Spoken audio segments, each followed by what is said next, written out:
So alternative building has been really an interest of mine for the last 20 years.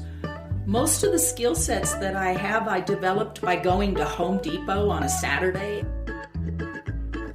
Welcome to Saguache County Stories, a podcast of the Northern Saguache County Library District, where we explore the evolution and history of the land and people of the northern San Luis Valley of Colorado. I'm Sarah Kane Fry, Director of the Northern Saguache County Library District. In this episode, local resident Suzanne Rouget shares her story on the theme of finding home. In our Finding Home series, folks talk about their housing journey in the San Luis Valley. Hi, my name is Suzanne Rouget. I live in unincorporated Saguache County and in Moffett. I'm 60.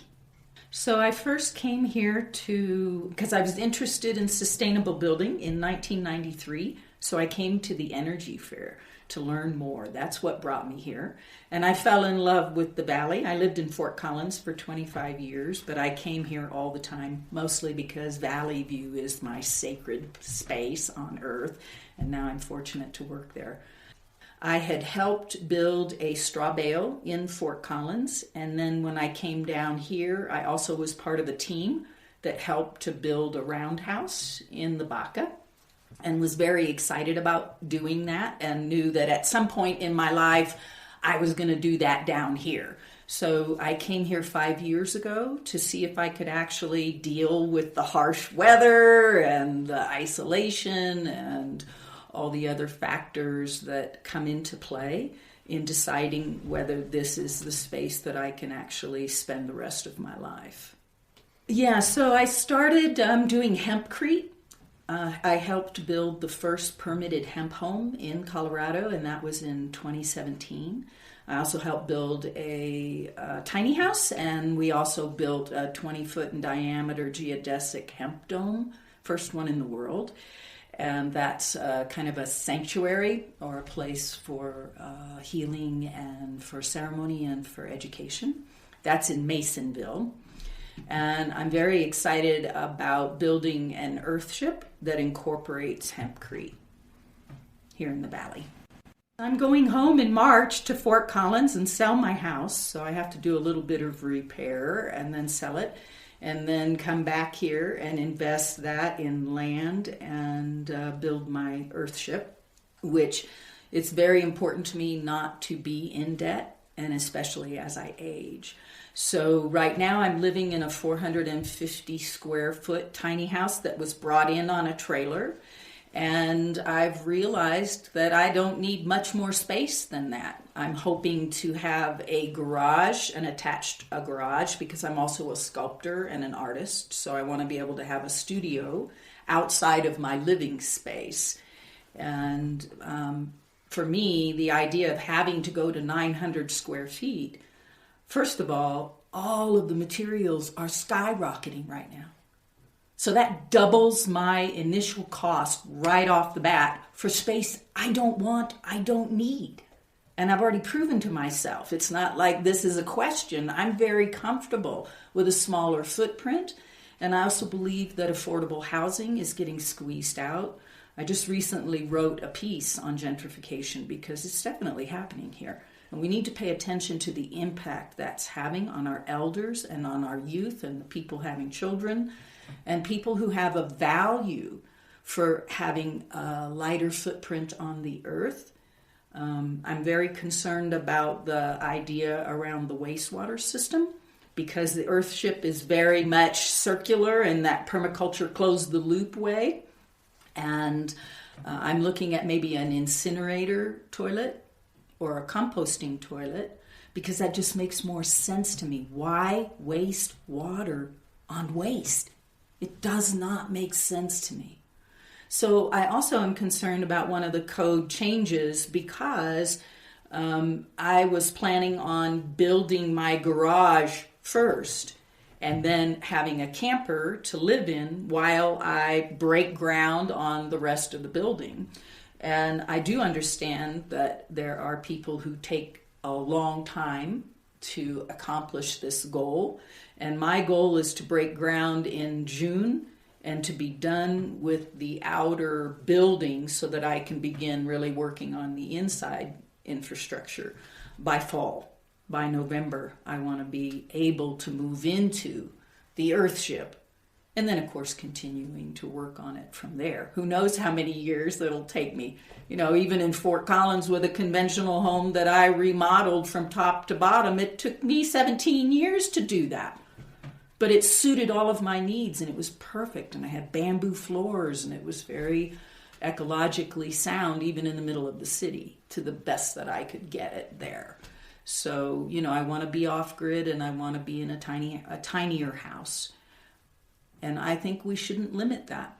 I think there are people who are happy in their trailer-sized tiny house, and they like the ability to be able to pick up and go someplace else if this valley wasn't what they wanted. And they have that freedom to be more mobile. And we're looking at huge changes from the COVID. Those lockdowns are going to take 5 to 10 years to completely roll out the impact of that experience. And we're going to have more and more people who are looking for affordable housing because they got squeezed out. Yeah, I really, really love the idea. The first one I came across was built on Trilby Road in Fort Collins that I knew about, and that was 1994. And I just thought, this is the coolest idea. It makes so much sense to close that loop, to use the solar. My son is into aquaponics, so I'm going to have an aquaponics system, and I'm going to have vertical growing because food is very important to me.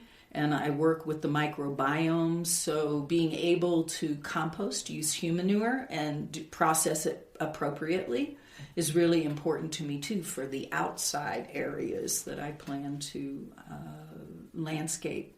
Well, Earthships have several different aspects to them. The first one is that it's a way of dealing with landfill waste. So you use tires that you compact to create a mass. And then there are culverts that run through it, and that's how you have your air conditioning, because you're using 8 feet of dirt on the top of those culverts to be able to create circulation in the house. So bottles and cans are also used to fill that space and create thermal mass. Now, the hempcrete does that all by itself. You really wouldn't have to combine the two, but if I'm going to have things that go into the earth, I'd rather them serve a purpose than just end up in a landfill. So that's a big part of my motivation. The other piece is that you capture rainwater and you use the water 4 different times before it's actually considered waste. So let's say you've got your sink and you've got your shower. That water goes into a trough that's inside of a greenhouse that's purified by the plants, and I want to use fish too. And then also you use charcoal, you use pumice, you use sand in order to create a natural way of filtering out that system. And with aquaponics too, you're also going to use the waste of those fish to be able to use that as fertilizer. So then after it's gone through there, that water is what goes into the toilet. So it's used again, and then it can go out to a septic system if it's a regular toilet system, or like what I'm looking at, doing more of a composting toilet or an incinerator toilet, so that I don't even have to worry about putting a septic outside. But if you do, you capture all of that water, and it goes through a filtration system, and then you have troughs that you use for landscaping outside of the building. So that water is actually sustaining you, and you're using far less of it. And the models that I'm looking at were the ones that were built by Mike Reynolds. He's the originator of it down in Taos. And they only get 7 inches of rain a year too. So for me right now, I'm hearing that it takes up to 3 years to find somebody who can drill a well for you. So in the interim, I could be living in my house, fill my cisterns if I need to, but I know I'm going to make that water last. It's one of the reasons I really like aquaponics also, because you're using that water instead of letting it escape. Everything evaporates here so quickly. And I live in the region of the valley where all of the big spires you see, they're in my backyard. So you talk about dehydrating everything. It's so hard. Not impossible. I was able to grow quite a bit of food in the last 3.5 years where I'm living now. I have so deepened myself by the silence, by the isolation that's here. When I go back to Fort Collins now, I see a stoplight once every 6 weeks when I go to Salida. There's none down here. I go back home and it's every mile. You got to make a bunch of choices. And it really brings me a level of anxiety now that I have adjusted to this different kind of a lifestyle. And I think I like to be an example and hopefully an inspiration to other people. You know, I have brothers and sisters who live in, 5,000 square foot houses, and it's my brother, his wife, and a cat. Why? When the kids come home once a year, So far, it's kind of interesting. I'm living in 450 square feet, and I've been able to sleep 6 people when my family comes. It's amazing. The space just expands. And we all learn how to deal with that, and you're not sleeping that long and nobody's really moving around a lot. So it's been wonderful to see how to be creative in a small space and make it work. And again, I'm alone. I like being alone. I'm going to be alone for the rest of my life. So 450 square feet is just fine for me. I don't want to have to heat it. I don't want to have to clean it. As I age, I want to keep that compact footprint because it makes my life easier to enjoy rather than the burden of trying to keep up with additional expenses. That's one of the things I love about the hemp and the Earthship too, because once you build it, it's so solid, it ain't going anywhere. And you don't have to do much for repair. So I want to get that done now while I'm 60. So that when I'm 80 or 90, I'm just enjoying it. I'm a reflexologist by profession. And then I also love tinkering with all kinds of building stuff. When I was in junior high, I wanted to take shop. And that was in 7th grade, the first time you were allowed to choose. And because I had a vagina, I wasn't allowed to do that. I had to take home ec, which I hated. So when I turned 40, I just started building. I started with Habitat for Humanity and built for single women who had children.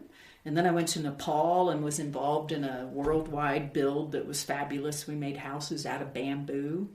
It was very, very cool. So alternative building has been really an interest of mine for the last 20 years.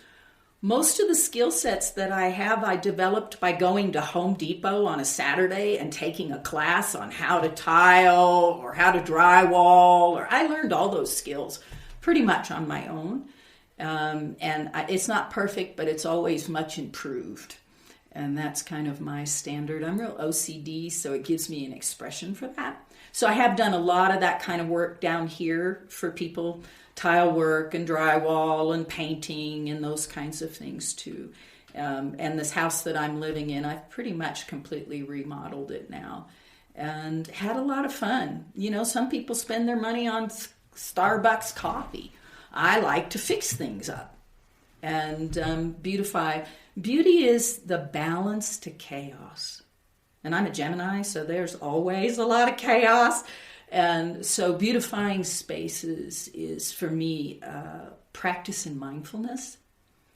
So I try to be helpful in a lot of ways. I've been real engaged with the Energy Fair the whole time I've been here, and have also worked with elders in the Senior Center. I do sessions here in Crestone. I'm in Saguache. I'm at Valley View, and I do sessions out of my home as well. So I kind of commute. I've been in Valley Grove, too. I've done sessions there. So kind of all over the valley. I'm a little hummingbird, so I believe in cross-pollination. And right now I'm trying to write articles in order to help make people aware of these suggested changes in the building code, because that's a big part of why I chose to be here. the freedom to do that and to not have a homogenized environment. Each one of us has a unique, creative way to be in the world. And here, I feel pretty normal.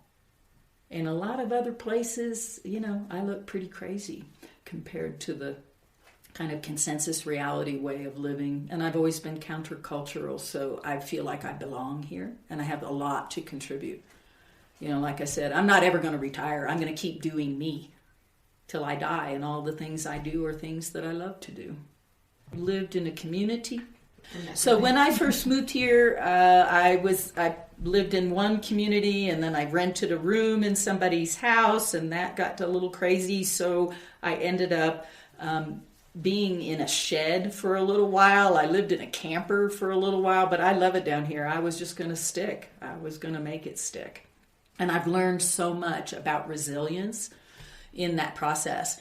And there was a landlady who had a tenant who was doing an illegal grow. And of course that threatened her situation. And when she found out about it, she was nervous, and she came to me and said, would you be willing to move into this place and fix it up? And I agreed to that. And the other person was asked to leave.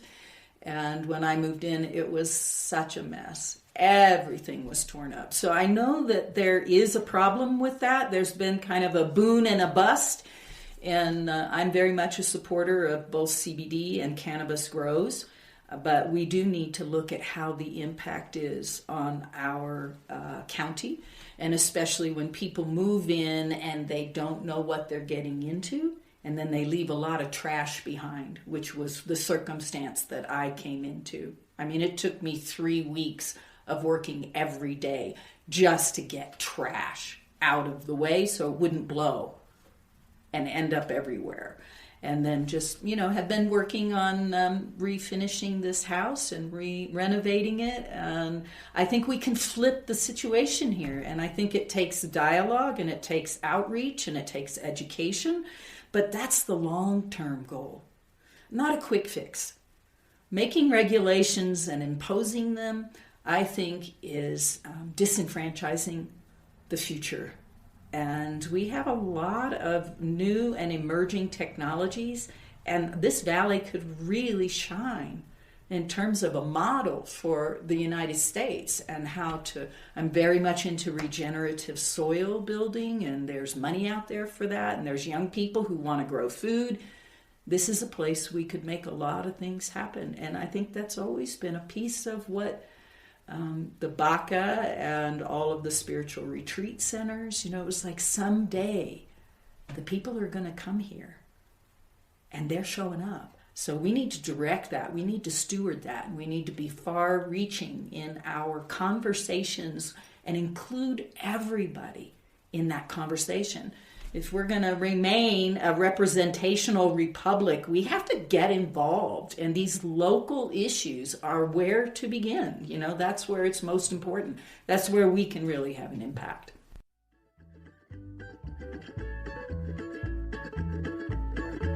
You've been listening to Saguache County Stories. Thank you to our guest, Suzanne Rouget, for sharing her story. This podcast is made possible in part through a generous Saguache County sales tax grant. Our music was created and performed by Lydia Schultz-Sprouts and Rob Treefort with Golden Turtle Sound. If you would like to share your story, have questions, or would like to reserve your spot at an interview event, email Eden. She can be reached at Eden Elderberry at nsclibrarydistrict.org, or you can call the Saguache Public Library at 719-655-2551. For new episodes, to read our blog, or to watch our YouTube channel, check out the Northern Saguache County Library District website, nscld.colibraries.org.